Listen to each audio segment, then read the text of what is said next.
Make Walters your spot, not only before and after every game at Nationals Park. Walters also is right by Audi Field, and DC United, the Washington Spirit, and the DC Defenders are all in season.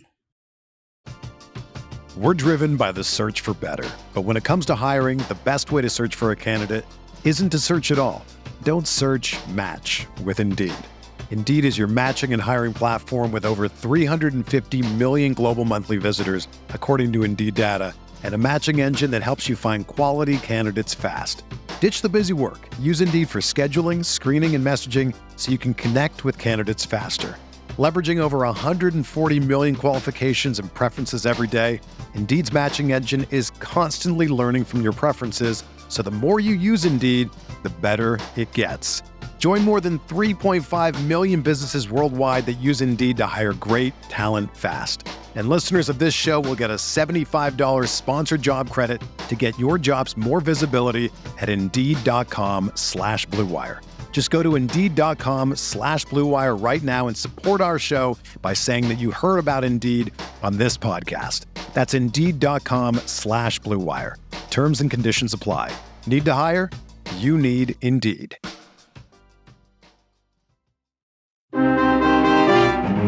Next pitch swung on. Broken bat looper to left. It's going to fall in front of Eddie Rosario. A base hit on a single to left by Fitzgerald, and the Giants lead 2-1. Here's the pitch to Ahmed. And a line drive, going to be a base hit over the leaping Garcia, and it dunks into right center field, and Ahmed has spoiled Corbin again. Coming in to score is Chapman at 6-1 Giants. And welcome to Nats Chat for Thursday, April 11th, 2024, along with MASNsports.com Nationals insider Mark Zuckerman, who was at Oracle Park in San Francisco. I'm Al Galdi, host of the Al Galdi podcast. The Nationals on Wednesday were denied a 3-game sweep at the San Francisco Giants via a 7-1 loss, ending the Nats' 3-game winning streak. The Nats now are 5-7 in this regular season. If you would like to wish someone who listens to this podcast a happy birthday or a congratulations or a get well soon or whatever, please consider a shout out on the Nats Chat podcast, similar to a greeting on the Nationals Park scoreboard. Email Tim Shovers for more details. The email address is natschatpodcast@gmail.com. And we have another shout out coming up later in the show. So you look at the Nats 12 games into this regular season. The Nats over their 5 wins have totaled 28 runs. The Nats over their 7 losses have totaled just 18 runs. It's a funny deal. The Nats so far when they win actually score at a pretty good clip, more than 5 runs per game. But Mark, when the Nats lose, they barely score, slightly more than 2 runs per game. And the Nats on Wednesday barely scored, just the 1 run.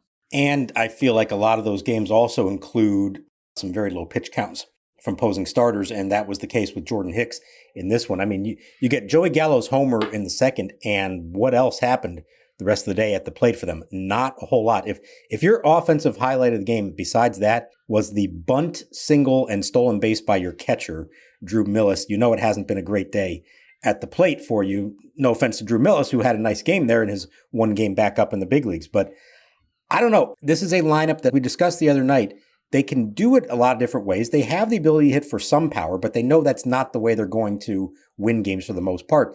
They have to get on base, and then they have to use their legs and try to manufacture some runs. And there just weren't that many opportunities to do that in this one because Hicks, while he was all over the place, it felt like at times, he was, I guess you call it effectively wild because they never looked comfortable at the plate against him. Yeah, I think what's a little disturbing about some of these bad offensive performances is that they're not coming against ace-level starters. The Nats are making some guys look like ace-level starters when they aren't, and you just wonder what is going to happen when this team does start to face some of the better starting pitchers in MLB. Not that there are, that many true aces left, but, there are high-level starting pitchers, and the Nats really haven't faced many, if any, so far this season. The Nats in this game, 1 run, 4 hits, 2 walks, 0 for 4, with runners in scoring position. Mark mentioned the Giants starting pitcher Jordan Hicks, 1 run in 6 innings. And really the only offensive bright spot, I guess save for the Drew Millas bunt and stolen base, was the Joey Gallo homer. Gallo as the Nats starting first baseman and cleanup batter, 1 for 3 with a solo home run and a walk. Gallo in the Nats 1-run second had a leadoff full count home run to right field for a 1-0 Nats lead. And Gallo in the top of the 4th drew a walk. It is still so early in the season, so to get sucked into stats isn't the way to go, but I have to note this. Joey Gallo already is living up to his reputation as a 3 true outcome batter. Homers, walks, strikeouts. His slash line for this regular season already 12 games in, batting average of 179, on base percentage of 319, slugging percentage of 487. From the get-go, Joey Gallo is being Joey Gallo. If those were the numbers he ends up with at the end of the season, would any of that surprise you? No, that's exactly who he's supposed to be. And it's so funny because a couple games into the season, you're saying to yourself, oh my God, this guy can't do anything. He looks lost up there. He had a bad spring. He's never going to figure it out.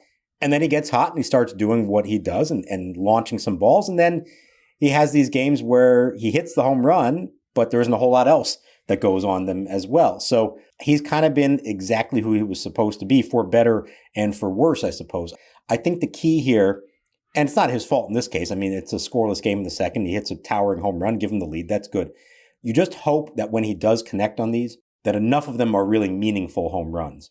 And in this case, I guess it was meaningful at the time, but at the end of the day, it's completely meaningless in a 7-1 loss. Hopefully there are more of these that come later in games, in significant moments that help them win some games, and then I think it'll all be worth it. And you deal with the bad stuff that comes with the good stuff. The other interesting item with the Nats offense on Wednesday was Drew Millas. So the Nats, for a third time in 3 games, had a different starting catcher, and this time it was Drew Millas. The Nats on Wednesday morning announced having recalled Millas from AAA Rochester. This as the corresponding roster move to optioning pitcher Joan Adon to Rochester, as in the same Joan Adon who started the previous game for the Nats, a 5-3 win at the Giants late night on Tuesday night. We'll get to that in a moment. Keibert Ruiz was not feeling well on Wednesday, so Millas got called up, got the start at catcher, number 8 batter, 1 for 3 with a bunt single and a stolen base, and both things happened in the same inning. I mean, you noted this on X. Have we ever seen that before from a Nats catcher? Millas in the top of the third, a leadoff first pitch bunt single on a bunt that actually played out beautifully. It died between home plate and the pitcher's mound. And then Millas had a steal of second base. Now, we know he's a young player. It's early in the season, so, the legs are probably as fresh as they're ever going to be. But, man, that was something. The bunt, which by itself was remarkable, and then the stolen base, too, by Millas. Yeah, I didn't have enough time to go through every game log for Wilson Ramos, so it's possible that the Buffalo once did that as well. Probably unlikely, but I can't confirm that he never did that. Otherwise, I've got to believe that Millas is the only catcher in Nationals history to pull off that 1-2 punch.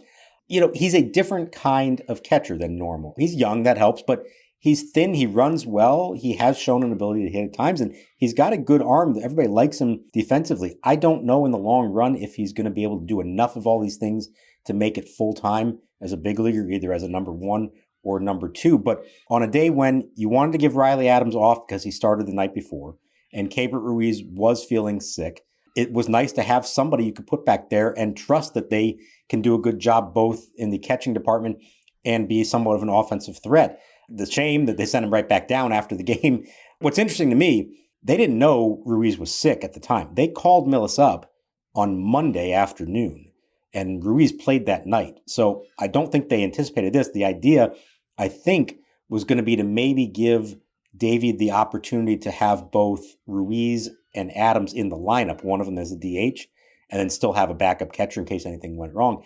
As it turned out, it's a good thing he was here because he was able to start with Ruiz sick, but now he goes back, and I think we're going to see a pitcher, someone, I'm not sure who, by the time we get to Oakland on Friday. Yeah, so the Nats, after this loss at the Giants on Wednesday, announced having optioned Millas back to Rochester, did not announce a corresponding roster move.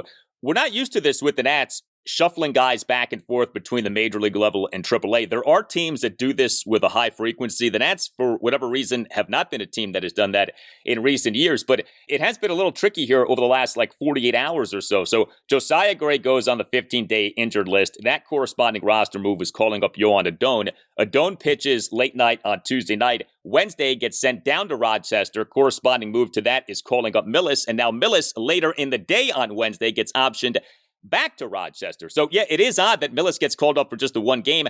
But as for Adon, so we talked about this a bit on the last installment of the show. You said, hey, don't just assume that Adon is here to replace Josiah Gray in the rotation until Gray is healthy. So should we presume that someone other than Joan Adon will be taking that next turn in the rotation in terms of the turn that would be there for Gray?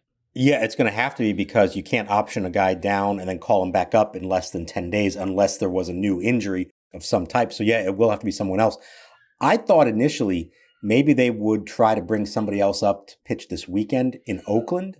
Obviously a better matchup than waiting until Monday or Tuesday in LA against the Dodgers. But they announced the probables for the weekend and everything's staying on track. So it's Irvin, Gore, and Trevor Williams for that series. Now, they could always change that. Doesn't mean they have to keep that intact, but I thought that might have made some sense. I guess they will go with a reliever maybe for the weekend and then call up a starter for Monday in LA. I'll be curious to see how this all plays out. But, Adon did what they needed him to do. He did fine. But like I said the other night, I don't think they viewed him as the long-term answer here. I think ideally it's Jackson Rutledge, although he hasn't pitched much. With the off days and everything else, the rainouts they've had in Rochester. So maybe we will actually see someone else like a Mitchell Parker making his major league debut. Although, man, that would be some assignment to get that at Dodger Stadium next week. So still a lot of things to figure out here over the next few days. I do think it's kind of interesting, I'll just say, that the Nats all of a sudden, like you said, they don't normally do this. They're making moves every day, shuffling guys in and out. They're doing it while the team's out on the West Coast. The Lerners are spending a good amount on plane tickets here. for those flights from Rochester to San Francisco, and then ultimately maybe one to LA as well. This isn't their usual MO, how they handle these things. So maybe there's a little money left over or some frequent flyer miles they're cashing in over this weekend. Brings you back to when the Nats AAA affiliate was in Fresno. We long for those days once again, cross-country flights, etc. Yeah, and you think, too, if you're calling up a pitcher from the minors, you'd want him starting at Oakland as opposed to at the mighty Dodgers, right? I mean, it's just kind of common sense. Hey, Al Galdi here for Window Nation. Baseball season finally is here. Spring finally is here. And that means a great offer from Window Nation for listeners of the Nats Chat podcast. If your windows are cracked or leaking and or won't open or stay open, now is the time to call Window Nation, which is offering the following deal to listeners of the Nats Chat podcast. 2 free windows for every 2 windows that you buy, plus 0 down, 0 interest, and 0 payments for 24 months. Call 866-90-NATION or visit windownation.com and make sure that you tell Window Nation that you want the deal that you heard about from Al Galdi on the Nats Chat podcast. Upgrade the look, feel, and value of your home with great new Window Nation windows. Window Nation is the best, and take advantage of the offer. 2 free windows for every 2 windows that you buy, plus 0 down, 0 interest, and 0 payments for 24 months. 866-90-NATION or windownation.com. That's 866-90-NATION or windownation.com. And make sure that you tell Window Nation that you want the deal that you heard about from Al Galdi on the Nats Chat podcast. Tim Shover's here to tell you about Game Time. Now that the Steven Strasburg saga has been settled, it's time to look ahead to the 5th anniversary celebration of the World Series as Houston comes to town April 19th through the 21st. Get a panoramic view of your seat on the Game Time app or website before you buy so you can make sure you'll be satisfied on game day. Take the guesswork out of buying tickets with Game Time. Download the Game Time app, create an account, and use code NATSCHAT for $20 off your first purchase. Terms apply. Again, create an account and redeem code NATSCHAT for $20 off. Download the Game Time app today. Last minute tickets, lowest price, guaranteed. Football season may be over, but the action on the floor is heating up. Whether it's tournament season or the fight for playoff home court, there's no shortage of high-stakes basketball moments this time of year. Get in on the excitement with Prize Picks, America's #1 fantasy sports app, where you can turn your hoops knowledge into serious cash. You can now win up to 100 times your money on Prize Picks with as little as 4 correct picks. You can turn $10 into $1,000 with NBA, NHL, and college basketball entries today on Prize Picks. Prize Picks even offers injury insurance so that your entries stay in play even if one of your players gets injured. This week on Prize Picks, I'm selecting Giannis Antetokounmpo for more than 32.5 points and LeBron James for more than 8.5 assists. Download the app today and use code BLUEWIRE for a first deposit match up to $100. That's code BLUEWIRE on the Prize Picks app for a first deposit match up to $100. Pick more, pick less. It's that easy with Prize Picks. 0-1 the count. 2 out, a runner at second. A run home, and Corbin delivers. Breaking ball, hooked and lined into right, a base hit. Rounding third, coming home, Fitzgerald. Thomas up with the ball, will make a one-hop throw into second base. The Giants have turned those 2 hits to start the inning into 2 runs. It's now San Francisco 5 and Washington 1. Conforto 2 for 3, and he drives in his team-leading 11th run of the year for the Giants. We've been saying how Davey has been using 3, 4, 5 relievers in games. He only ended up using 2 in this game on Wednesday, and there's an off day on Thursday. So the bullpen actually should be quite rested for this upcoming weekend series at the A's. And I guess we have to commend the Nats starting pitcher on Wednesday for helping to preserve the bullpen, although it's not like he had a good outing. Patrick Corbin was the Nats starting pitcher on Wednesday, and he had an outing that in so many ways captures what has happened with him since his first season with the Nats. So Corbin in this game on Wednesday was charged with 7 runs in 5 2/3 innings. He gave up a whopping 11 hits, which were comprised of a triple, a double, and 9 singles.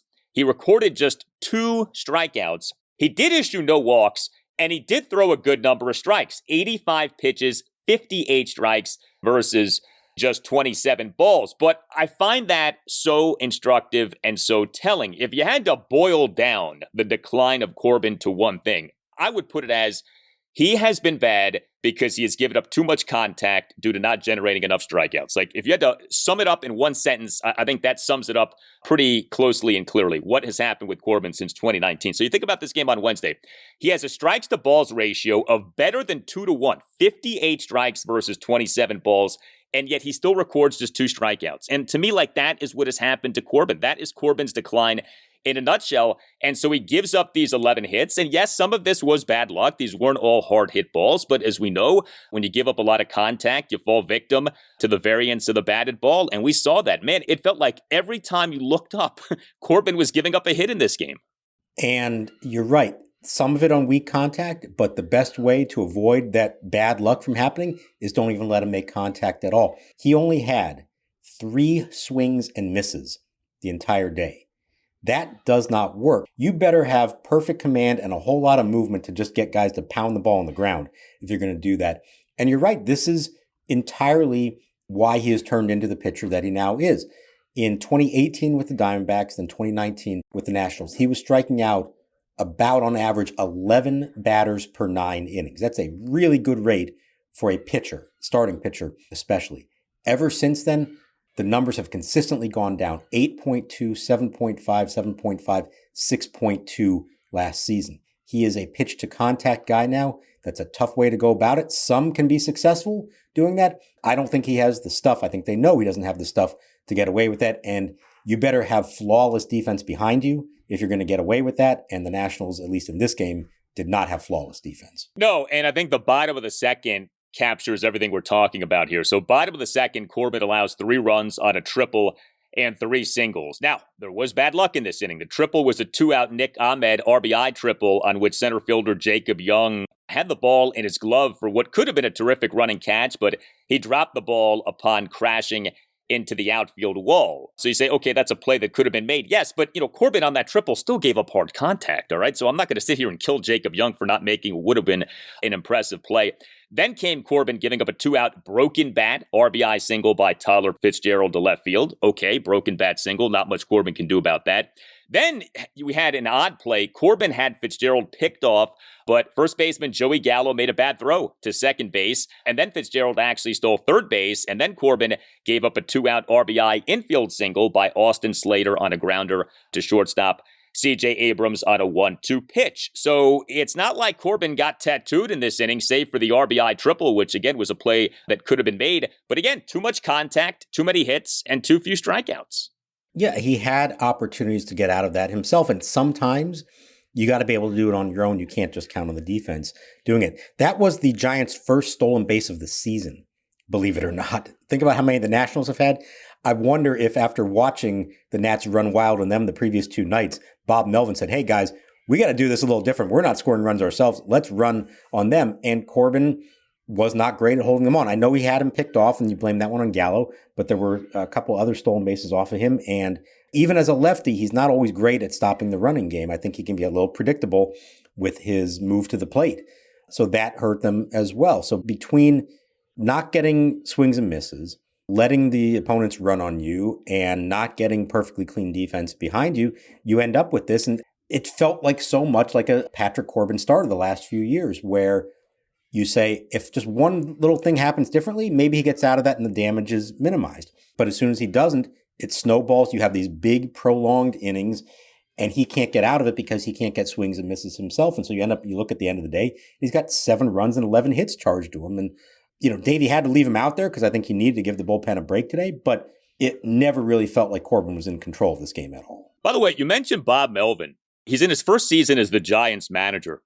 Is Bob Melvin not like the all-time king of being a manager in the Pacific time zone? This is his 5th different managerial job. Mariners, Diamondbacks, A's, Padres, Giants. Does his agent just insist only on West Coast jobs or jobs out west? Like, how does that work? Every job he gets is a job in the Pacific time zone. I find that bizarre. It's not a bad life if you think about it. There's some pretty nice cities he's lived in over the course of his managerial career. And a guy who, he's never really won it big. He's made the playoffs several times, but he's never won the World Series. Maybe went to the World Series once, maybe not even been to the World Series. And yet he's widely respected around the game. He keeps getting jobs. He's held on to jobs for a long time. He's very quietly just a good, solid manager. And you know who followed him here from San Diego, who was on his staff last year? That's our friend Matt Williams, who was here coaching third base, doing well. He's healthy after having the cancer scare last year. It was good to see him. It was also good to see FP Santangelo on this trip, working out here in radio in San Francisco. So a lot of Nats connections on the Giants side of the equation. And Bob Melvin, the lord of the Pacific time zone. Who knew? The Nats bullpen on Wednesday overall was fine. 2 relievers officially combined for 2 1/3 scoreless innings. Derek Law did allow an inherited runner to score, but he officially tossed 1 1/3 scoreless innings, including a perfect bottom of the 7th. And Tanner Rainey tossed a perfect bottom of the 8th. Boy, did it stand out just from a standpoint of Nats down 7-1, and that's when Davey goes to Rainey. Like, he very clearly has been relegated to mop-up duty as he tries to find his way back from Tommy John surgery that he underwent in August of 2022. Yeah, coming into the game, I was thinking to myself, okay, what relievers are we going to see today, knowing what's happened the last few days? And in my mind, I thought, okay, Derek Law hasn't pitched. All right, Matt Barnes, he pitched the other day, but he didn't pitch the previous day. In my head, I'm like, all right, who else is there? And I couldn't come up with Tanner Rainey's name in my mind. I think that tells you, unfortunately, something. Now, he had a good inning, 1, 2, 3, probably one of the better innings he's had this year.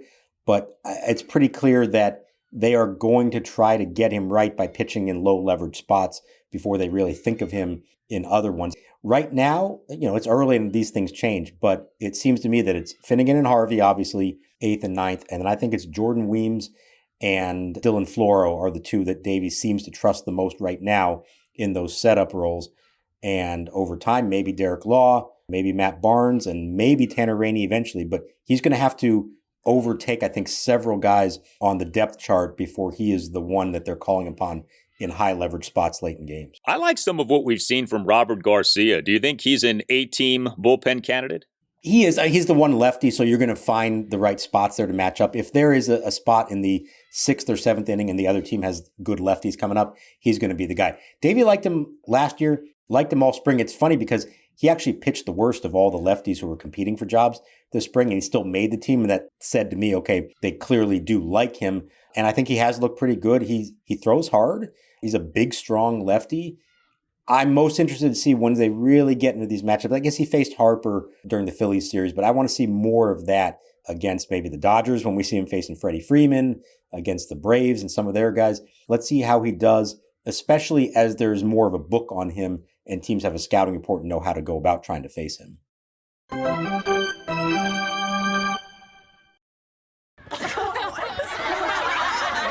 Philip has just lost the respect of the youth league football team he coaches. He was asked what New England should do in the draft, and his answer was objectively terrible. The Athletic just wrote a great article about this, But Philip doesn't have the athletic or the respect of a boisterous group of 11-year-olds who once looked up to him. Learn from Philip's error, get the athletic, and get the info you need to speak draft fluently. We're driven by the search for better. But when it comes to hiring, the best way to search for a candidate isn't to search at all. Don't search, match with Indeed.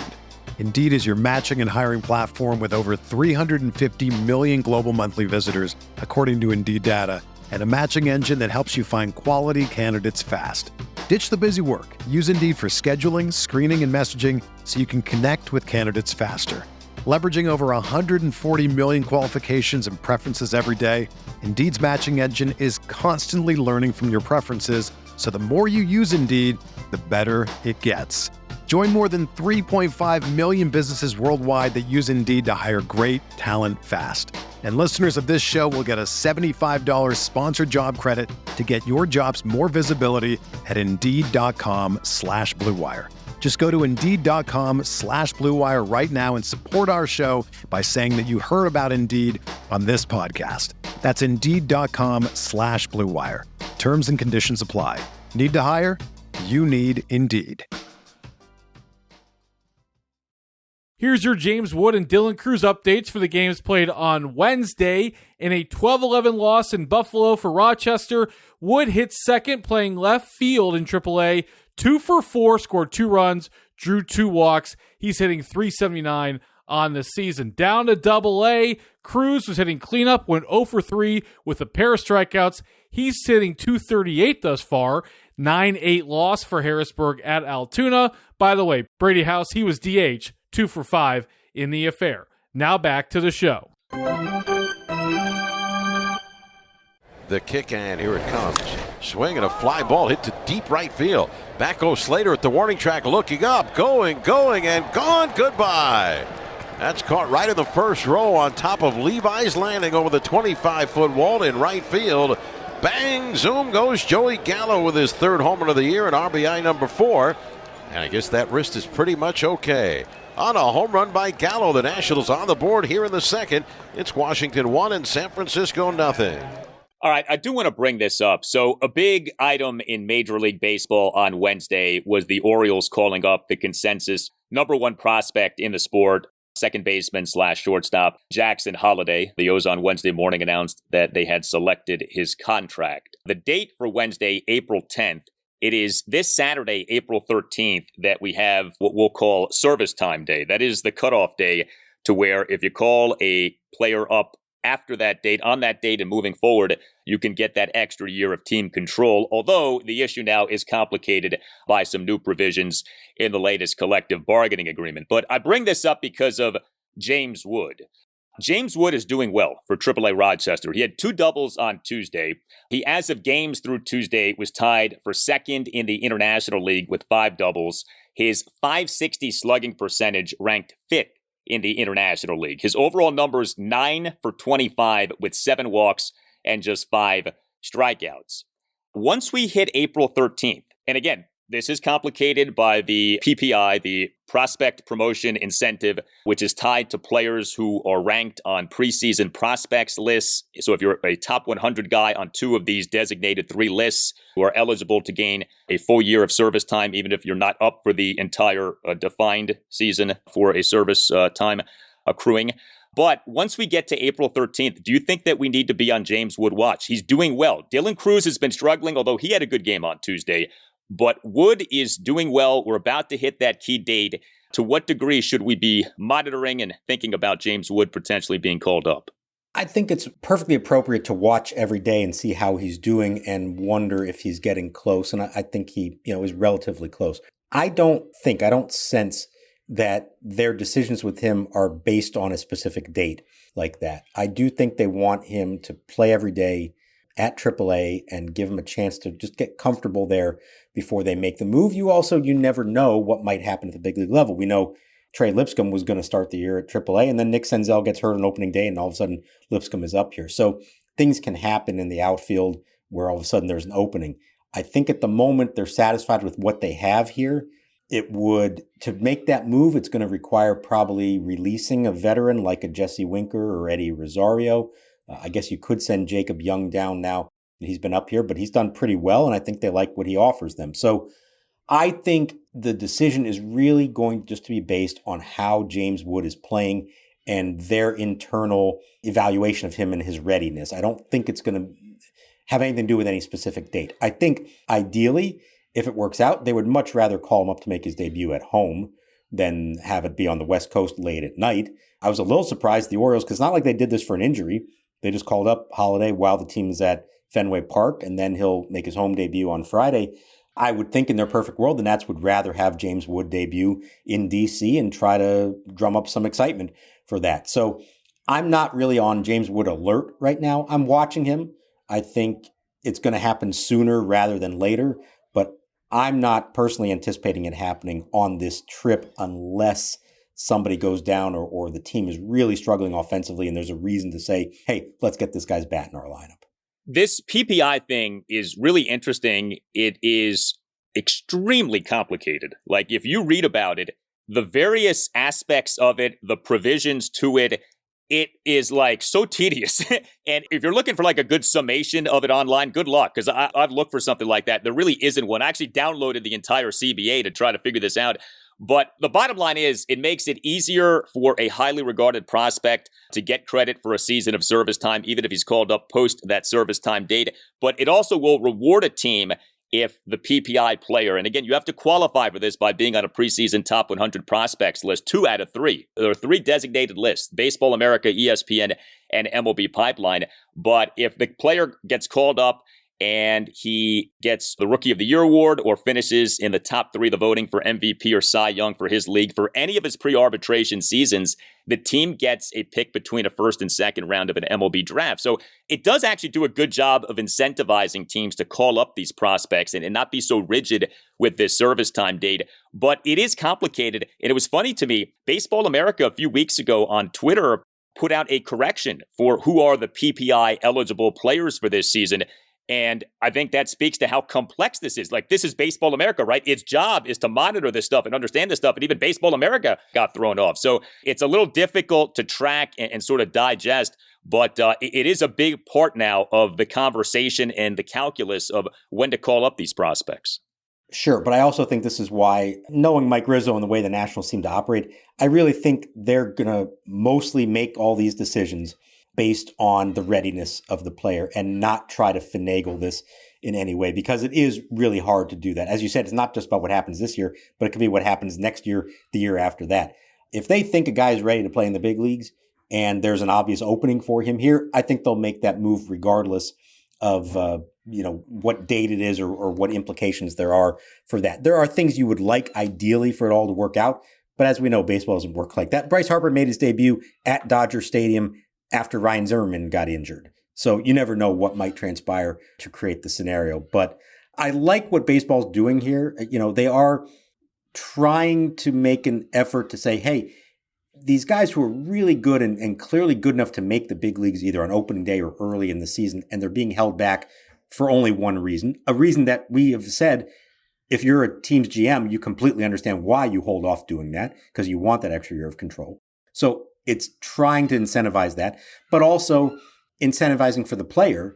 If you go out there and you perform well, like, you could still get your full year of service time and become a free agent sooner and hit arbitration, all those things sooner. So I think it's a good compromise. It is unfortunately a complicated compromise that even the smartest baseball rules experts out there, I don't know there's going to be really a way to game this system, because there's too many things that can change over the course, not just of right now, but in the year or two that follow. And I think from a fan perspective, you're like, all right, let me just move on to something else. Because, it's like reading the tax code, trying to figure out the who, what, where, when, and why with this PPI system. But again, I do think that the system makes sense. One other thing with prospects. So MLB Pipeline's top 100 prospects does get modified as guys graduate from prospect status And the latest alterations to the top 100 list have resulted in another Nats prospect becoming a top 100 prospect. Yohandy Morales now is the number 100 prospect in baseball per MLB Pipeline. So the Nats have 4 top 100 prospects, all of whom are position players. Dylan Cruz, outfielder, number 7. James Wood, outfielder, number 14. Brady House, third baseman, number 45. And Morales, third baseman, number 100. This is encouraging for a lot of different reasons, including that he is a non-first round pick. And we've talked about the lack of success the Nats have had with non-first round picks. The Nats took this guy in the second round of the 2023 draft out of the University of Miami. He's like Brady House. He's a third baseman, has the great nickname Yo-Yo, and he's doing pretty well here so far. So this is encouraging that he gets to this status of being a top 100 prospect. Yeah, was highly touted coming out of Miami. And there was some thought that he had like first round talent, and the Nats were able to get him with the second pick of the second round, and has already come through the system. He's already at AA, which is a great sign. We saw him a little bit this spring. He's a big, strong kid who can hit. They've had him some at first base, anticipating that given the third base talent they have in House and Lipscomb, that maybe his future would be at first base, where they don't really have any obvious prospects in the long run.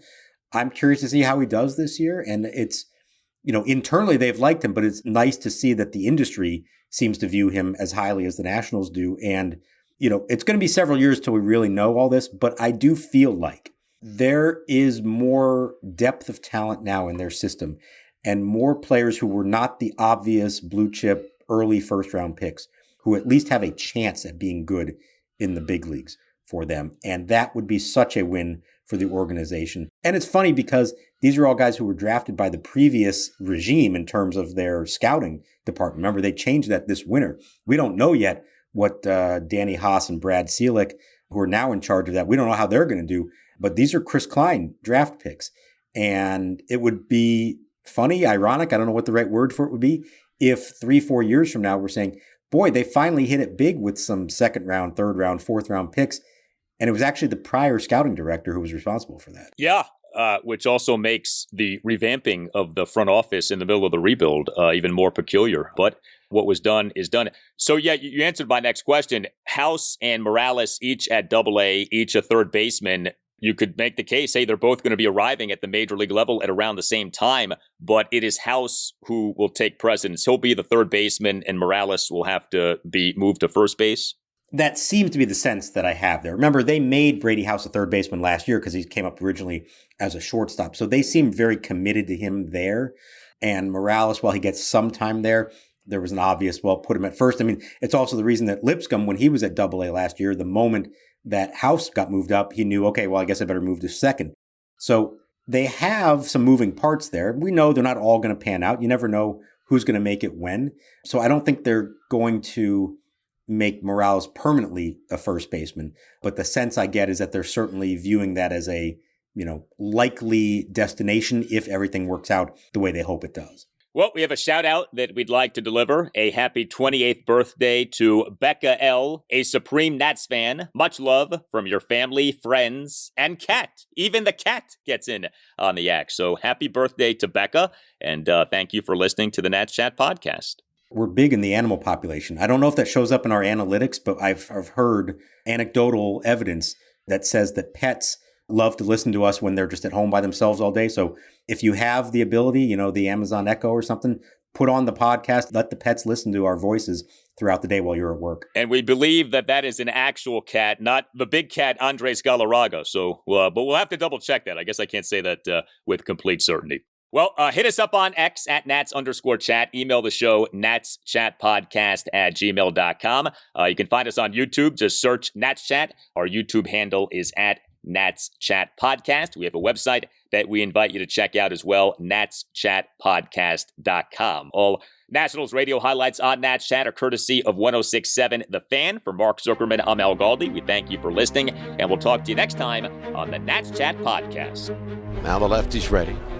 Looking at the runner at first, kicks, delivers to the plate, and Wood belts it high in the air to deep center field. Back goes Sanoa at the warning track, at the wall, and it is caught. Goodbye! For the second day in a row, bang! Zoom goes James Wood to the right of the 400-foot marker and landing at the base of the batter's eye screen in center field. It's a 2-run shot to tie the game here in the 5th inning. 2 games, 2 homers for James Wood. It's the Nationals 2 and the Marlins 2. And that was on a 78-mile-per-hour breaking ball, the same pitch that he flailed at earlier in the at-bat.